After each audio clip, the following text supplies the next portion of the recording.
Hey guys, Mr. Happy here, and today I'm going to be doing a video about an interview that came out from Famitsu with Yoshi-P. Now, I don't have all the exact details on this interview, however, I definitely want to go over some of the major points, and of course the usual shout out to our Final Fantasy XIV translator, Reinhardt, who does these translations for us out of a fan service. Greatly appreciated. Always support you, and definitely thank you again.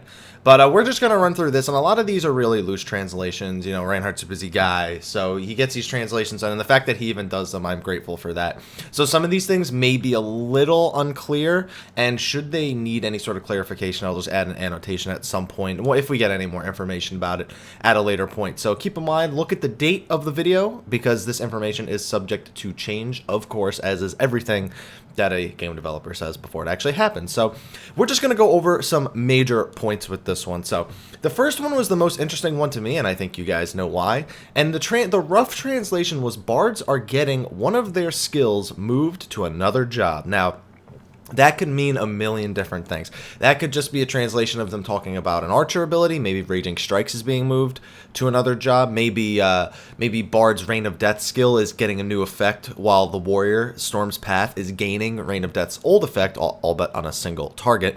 There's a few things that could go on with that one, and honestly, I'm just looking forward to patch 2.1 to see what that could possibly mean. If that even applies to 2.1, because I don't think anywhere in the translation it said that that was specifically a 2.1 change, but let's not ramble on about something we're not sure about for that long.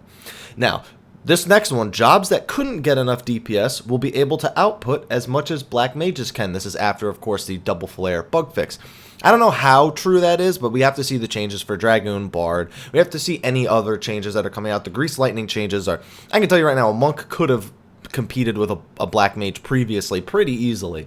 So the fact that they're getting those buffs, we have to see what they actually do, if it's going to increase their DPS or if it's just going to increase the convenience at which their damage is done. So let's check that out when it comes to it. So we'll just have to see how jobs do DPS next patch, 2.1. Next one, Ultima Hard Mode has story around the Wandering Minstrel. Not much requirements to get into, so people should be able to try right away. Now, the Wandering Minstrel was from 1.0, and anyone who played Final Fantasy XI knows who the Wandering Minstrel is.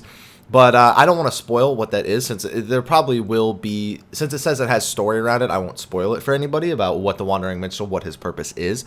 But at least that's good. That means it almost tells me that it's going to be more of a fun-to-do fight versus a, you know, we need to grind this out for gear. I still hope it has decent drops, don't get me wrong. Hopefully at least item level 80 drops. But it's nice that it's just something that people can jump into for fun if they're trying to complete something, get a different piece of loot. Maybe they're not ready for Titan yet. Maybe just jump into Ultimate Weapon Hard Mode. But we'll see. We'll see what happens. We still have a little bit less than 2 weeks left now before patch 2.1 hits. Next, we have Dungeon Hard Mode has different feeling as well. Fogs, etc. So as soon as you enter, you can feel that it's going to be more challenging. Now, from what they told us, and I think there's actually a point in here later about hard mode dungeons. Let me just scroll through it really quickly. If not, I'll make my own point about the hard mode dungeons. All right, I don't see anything about hard mode dungeons here other than, well, there is one more thing, but it's unrelated. Hard mode dungeons have different layouts and bosses and mechanics and all that stuff that was revealed back in Live Letter 10. So they're just, all it is reaffirmation that there will be more than just a few changes, that there will even be an atmospheric change. Nothing huge to announce, but it's nice. An atmospheric change is always welcome when it comes to going back and doing the same dungeon again. Anything to make the dungeon feel varied from its normal mode counterpart. I always enjoy those kind of things. Yoshi-P mentions every patch will have 2 hard mode dungeons and 1 completely new dungeon. Post-expansion will have a harder dungeon than the Binding Coil. So there's 2 things you can read from this. One, we know what kind of content we'll be getting every single patch. We'll always get 2 hard mode dungeons and 1 completely new dungeon. So you can count how many normal modes there are now dungeon-wise, and you can also expect 1 new dungeon every patch on top of that. So I don't remember how many it is off the top of my head. Maybe 12, 14 regular dungeons. I don't feel like naming them off the top. All right, what the hell. Sastasha, Copperbell, what's the one in between there? Tamtara, Total Rock, Halatali, what else is there? There's Brave Flocks, Hawk Manor, which is already being done. You have the Sunken Temple. Oh, God. Cutter's Cry, Orm Vale, Zamiel Darkhold, and I'm missing one. What's the level? Stone Vigil. So those are all of them. I didn't even count how many that was, but we can expect 2 of those to become hard modes every single patch. and 1 new dungeon. And also post-expansion of harder dungeon than Bind and Coil. All that tells us that we know that when it comes down to the final patch for Bind and Coil, that will be the hardest raid of the expansion, which I'm very much looking forward to. Probably about a year and a half from now, something like that. Now, Dungeon EXP increased by 150% from base EXP. On top of that, you can put random roulette bonus plus rest bonus about 3 times more than now. So he's saying if you randomly roll into a dungeon, and you can expect about 150% base increase off just the enemies themselves. But if you include the roulette bonus that you're getting, EXP-wise, as well as any rested EXP you might have, that Dungeon EXP is that much considerably higher, about 300% as efficient as it was before, which I welcome because I actually still have 2 jobs I need to level that I still need to put guides out for, which I'll be putting them out for post 2.1 when the dungeon leveling is made significantly better. Next, once you place furniture in your house, you can't sell them on the market. They said this previously. They said this prior, so we knew this already going in. Just a refresher for anybody. Just means that once something's in your house, it can't be. It's used essentially. You know, it is used. It's used furniture, so you can't sell it. I guess that's what makes sense about it. Next, we have now. This was actually pretty nice regarding treasure hunt.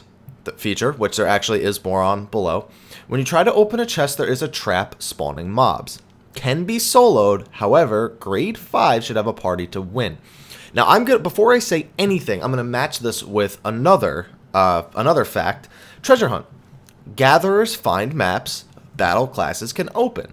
So what that tells me about treasure hunts, now it says grade 5 should have a party to win. So grade 5 stuff comes from unspoiled nodes, which tells me that there's going to be treasure maps that are going to be of different grades. Obviously a level 1 to 10, 20 to 30, 34, you know, things like that. So they're going to work along those lines of there's going to be individual grades.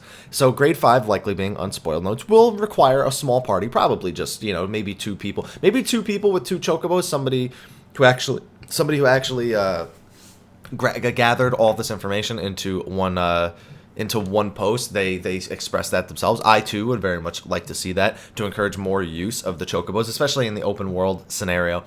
So I'm very much looking forward to treasure hunts as something to do in my spare time, depending on what the rewards are. I still have to see what the rewards are. Probably nothing fantastic, but if there's a minion that comes from treasure hunts, you can be damn well sure that I'm going to be grinding the hell out of that thing. Next, Beastmen Daily Quests. In patch 2.1, we'll have quests for 2 Beastmen tribes. In the future, we'll have episodes for all tribes.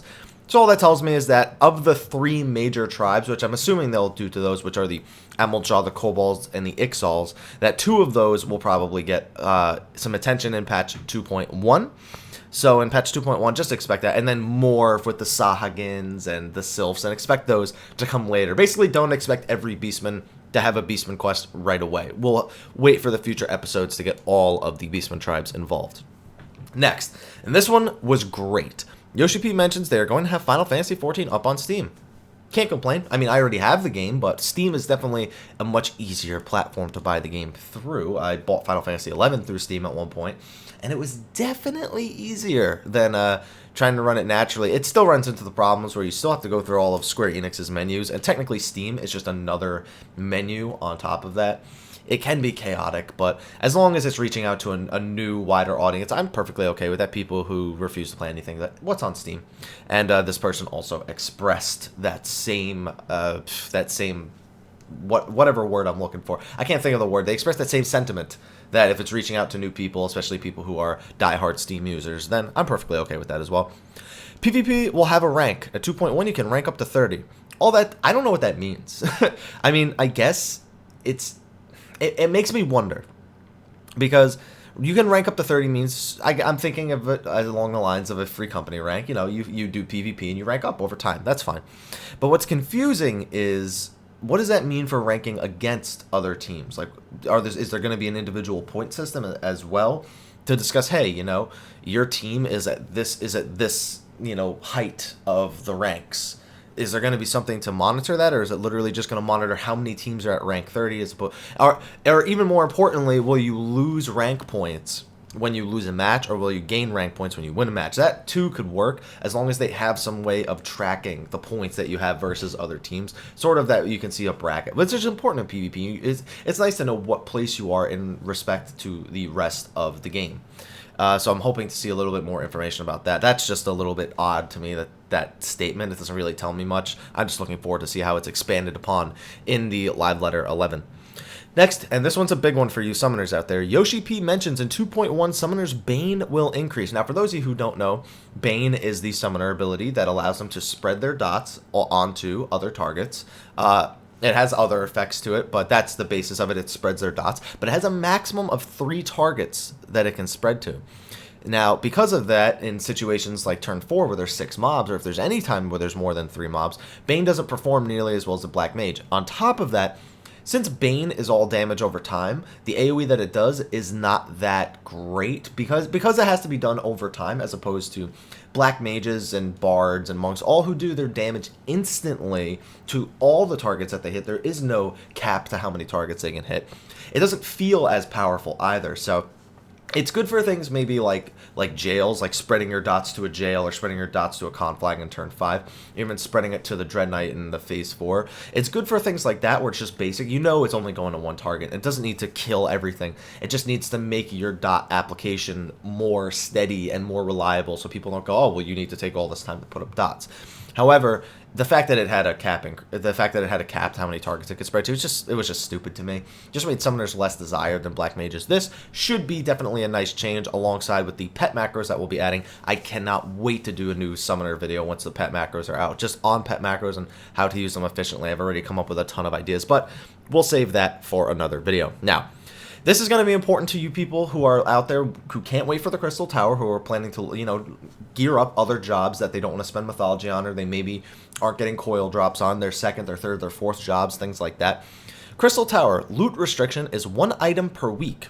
Once you loot an item, you have to wait for it to reset to loot again. Now, a little bit of lack of clarity here. 1 item per week does not mean you can only do it once and get the one. There's no traditional lockout for Crystal Tower. You can do Crystal Tower as many times as you want, over and over and over and over again, to try and get that 1 item, but you can only get 1 item per week, so you definitely want to be sure that the item that you pick to loot is the item that you really, really want. This also means that if I'm assuming Crystal Tower will reward mythology points, potentially philosophy points as well. It means that it sort of makes going for Crystal Tower as your only source of philosophy and mythology for the week. People who are looking to gear up will probably enjoy that the loot restriction is there. It'll probably offer a more exciting way to get their philosophy and mythology points. So overall, I don't think it's that bad. I just wonder if that 1 item per week is going to reset every Monday, or if it's going to be when you got the previous item. Is it going to be, okay, you got this item, you're locked out for a week? Or it's going to be every Monday, the same time coil resets. Is it going to be on that timer as well? I guess we'll have to wait till either Live Letter 11 or 2.1 to see that. Next, and this has a similar rule. Primal extreme modes will have the same restriction as Crystal Tower, 1 loot per week. You have to take down all 3 extreme mode primals to get 1 item. Now, let's be a little more clear about this. Extreme mode primals, you have to beat all 3 of them to get a weapon. So you have to beat Ifrit, Garuda, and Titan, and you get your choice of an item level 90 weapon. So you can only get 1 of those weapons per week, is what it's telling you. Now, just for clear sake, that's not individual drops off each of the primals. This is almost like a second relic quest. Now, let's combine that with this other one, Primal Extreme Modes. Aside from the item level 90 weapon reward that you get once a week, primals will drop chests which have high level accessories. Now, that can mean item level 80 or 90. We don't know yet. But it's nice that primals will now drop accessories because, oh man, I just hate having to buy all those accessories every time for Dark Letter. The idea of getting all those elegant accessories. Hopefully they're item level 90. I don't think they will be, to be honest. I think they'll be item level 80, but as long as they have decent stats, an item level 80 accessory has 11 of your main stats, so strength, dex, int, whatever. It should have either 11 or 13. No, it won't have anything for vitality. And then it'll have, I think it's like up to 8 determination, 14 accuracy, 14 skill speed, or 14, whatever the last stat is, critical hit rate. So as long as it's got decent rolls on stats, I don't care if it's item level 80. I'll use it over an item level 90 if it's better itemized. So we just have to see how that plays out. And remember, that's different from the 1 item per week lockout, which is the weapon. So keep that in mind. Now, next is about Tombstone caps, which we're talking about all content that gives you Tombstone, so it's important. They said that the cap that they announced that they might raise to 450. Now, remember before, they said they might raise it to 450. They never said 450 was the confirmed number yet. And they asked the guys, like, so how are you planning on raising the Tombstone cap to 450? How do you think it'll influence? They just said, let me just be clear, 450 is not confirmed yet. Could be lower or higher, still looking into it. So some last minute tweaks, maybe 400 may stay the same. I think they'll raise it to 450 though. I think the whole idea is to make getting those items quicker, and 450 would ensure you can get any item in 2 weeks. Any item in 2 weeks, whether it's 825 or 495, you can get any item in 2 weeks. So I think that that is the right decision to make. 450. Honestly, you have a whole patch to go through getting those accessories with the Tombstone cap. So, and you're gonna have a lot of different ways to get them. So we'll just have to see how it plays out when we come to patch 2.1, what the number actually ends up being. Now, daily content resets at 0 a.m. JST, whereas weekly content resets is 0 a.m. Tuesday JST. JST meaning Japanese Standard Time, of course. So that tells me weekly content. That tells me that it almost answers my question above about Crystal Tower and the Primals. Will it reset on, you know, for me, it's Monday at 10 a.m. Eastern or 11 a.m. Eastern, depending on daylight savings time. But it's actually Tuesday at midnight Japanese Standard Time. So it tells me that those will be when those items reset. It just makes me wonder about things like the Primal Extreme modes, where you have to complete all 3 of them in the week. Does it mean that I'm a little bit wondering if Primal Extreme mode, what do you have to beat them all in the week from Tuesday to the following Tuesday, or can you beat them all at any point, but you just can't get the weapon again until the following week after you got the weapon? It's not too clear, but like I said, we will see. There's not much more you can say about that. It can mean any number of things, and there's only speculation at this point. Now, next is Yoshi-P says, pay attention to Moggle battles, chat bubbles, as they are fun to read. Please look forward to it. I am looking forward to it, because I know that the people who write some of the things for Final Fantasy XIV, they definitely look at, you know, pop culture, and they look at some classic sort of you know, old, you know, Western movies, and they look at a few things maybe in Japan. I'm sure that Quest has different names in Japan so that they're more culturally attractive, I guess, more culturally known to the Japanese. So I'm wondering how those differ for both English and Japanese, how the Moggle battle speeches are. But I'm definitely looking forward to seeing that, because of course I'm sure Yoshi-P has some fun stuff for them to say, or whoever designed the Moggle battles. Thank you. Now, new Moggle, while we're on the subject of him, Moggle battle difficulty is in between Garuda and Titan. He said this before. He said it was a little bit harder than Garuda, not as hard as Titan. So if you're stuck in between them and you need something new to help you get through Titan, the Moggle weapon will definitely help fill that void. Of course, you still need to beat Titan to get coil access, so it's not like you can just skip Titan altogether. But if you don't want to get a relic weapon, that's actually pretty nice that you can just do the Moggle weapon. If you just do the Moggle fight for item level 80 weapons. So overall, I think it definitely eases the, you know, it eases the whole process, because doing a relic climb is fun for a while, and I'm sure people will still do it for achievements. But after, when you get to like your 4th or 5th one, at that point it's just like, oh, please, I just need achievements, please. Okay, moving on from that. Thank you for the clarification on that, Yoshi-P. The new dungeon, Pharaoh Sirius, will be the current hardest 4-player dungeon. Now, doesn't say much, because Amdapor Keep was the old hardest 4-player dungeon, and Pharaoh Sirius, that means it will now rank above Copper Bell and Hawk Manor by that, you know, by those standards. Just wondering, difficulty-wise, where it'll be. The last boss, wonder if she'll still have a lot of the old tricks that she had when we fought her back during the main story. For those of you who don't know, spoiler right here, I'll give you 5 seconds. Who's the last boss going to be, by the way? Here's a spoiler. I'll give you 5 seconds.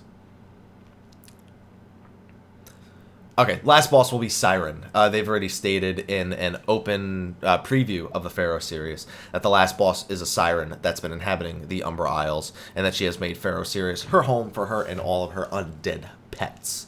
So, looking forward to that, seeing how hard she actually is.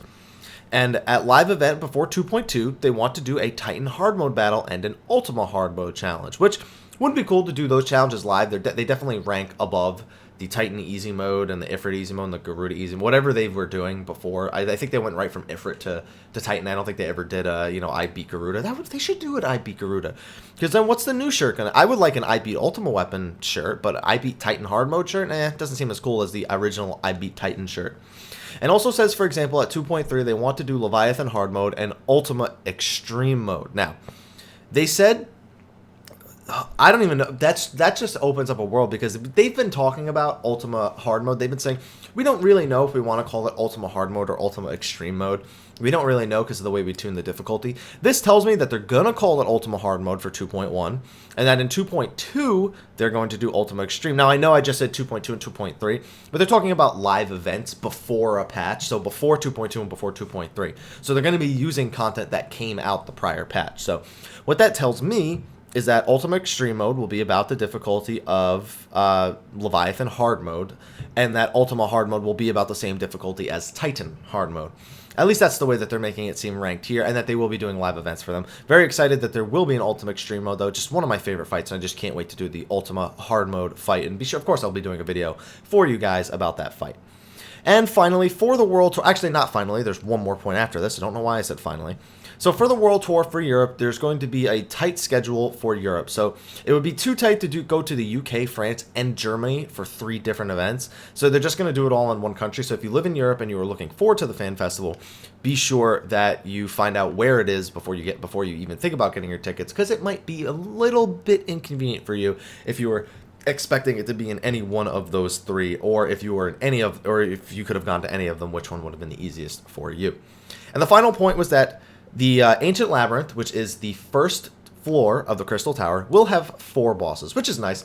We saw 3 boss rooms at least when they showed the preview on the Live Letter 10, so it's good to know there will be 4 bosses. I'm wondering if each one will drop loot, if each one will drop philosophy and mythology points. I think they will. I think every boss will have a philosophy and or mythology drop, and that they will each have their own loot chest as well. I think Crystal Tower, you'll definitely be able to get that one piece of loot fairly quickly, and I don't imagine you having to do Crystal Tower repeatedly over and over and over again during the week to farm philosophy and mythology, whereas just clearing it once with a pug should be more than enough if you can clear it with the pug.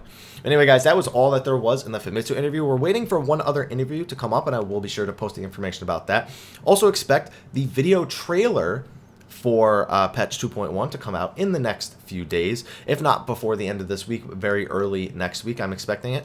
And guys, less than 2 weeks till 2.1. Hopefully we'll have a lot more to do with the PvP, treasure hunts, with the new hard mode dungeons, with Crystal Tower, with extreme modes, with Ultimate Hard Mode. I'm very much looking forward to checking out all the new content in Patch 2.1. Hopefully you guys are too. If you are, please be sure to like, favorite, subscribe, and share for more Final Fantasy XIV information and videos. I also do Final Fantasy and Diablo 3 videos.